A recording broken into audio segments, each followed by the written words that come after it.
Once you pull together all your contour and the blush, making sure everything's been smoothed down, next step is grabbing that spoolie and brushing out any foundation or any concealer, because sometimes concealer wants to migrate. Get it out of the hairs.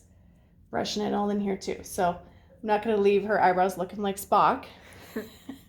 But this also allows me, just come a little bit closer here, Kenzie. This allows me to also see if there's like any bald spots or anything I need to work with, which I don't really need to worry about anything. So I'm just going to kind of smooth this down and smooth this down. But while she's here, good opportunity is to also be bringing it into here. Massaging all that product just kind of out without taking out the hair. Now, I'm going to come in with a brown. Not black, brown. This way, it's not going to compete with hair. It's just going to complement while still maintaining nice skin tone. Because ironically, black would be so harsh. Do you remember Bert and Ernie from Sesame Street? Are you from that age? Okay. We don't want her to look like Bert and Ernie. Okay? So I'm like, that's all I remember from my childhood is those guys. So then doing this, starting in the arch.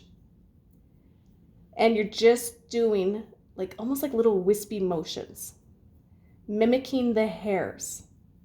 Tiny like little flicks while you're working. I don't like to work with the full brush. I choose an end. Work with the edge. And even just by doing this already, look how much we just kind of given that some nice soft shape and some shading. Do you typically fill in your eyebrows? Yes. So she typically fills them in. Do you give them like a little bit more shape? Mm-hmm. More arch, or do you do anything in the front? I mostly just leave here and just go right there. Okay. I like it. So there. It's nice when they give you a little bit of direction. So I'm going to try and mimic what she's trying to relay to me. Easier to add on than try and kind of take away. So, but I still want to create symmetry on both sides. And I know we've always joked, and you guys probably have heard me say this already, more like sisters, not twins. And then just stay nice and relaxed there, Kenzie. And again, if you're never too sure where the tail should end, you can always just do a quick little measurement. Her eyebrows are perfectly groomed where they need to be, so that's always kind of nice. Oh. A little fuzzy out of there. Things that just blow in while you're working. But even just kind of creating a little bit of shape just there too. How's that feeling? Good? Mm-hmm. I feel like it suits you. Again, brush, smooth it down.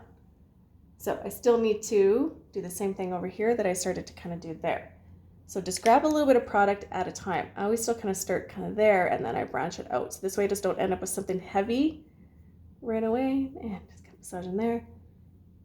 Get that tail.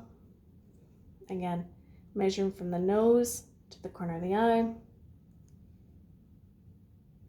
And I kind of working with like the tip there of the tool, especially the point. So that way it doesn't get too heavy on that end. How's that feeling there? Good? Mm-hmm. Ideally, don't work in front of a mirror, but but even this is kind of nice just to kind of see what would kind of work for Kenzie. And to me, I think this looks great. We're not too heavy in the front. Nice and still strong here, but it's soft because we chose to work with brown.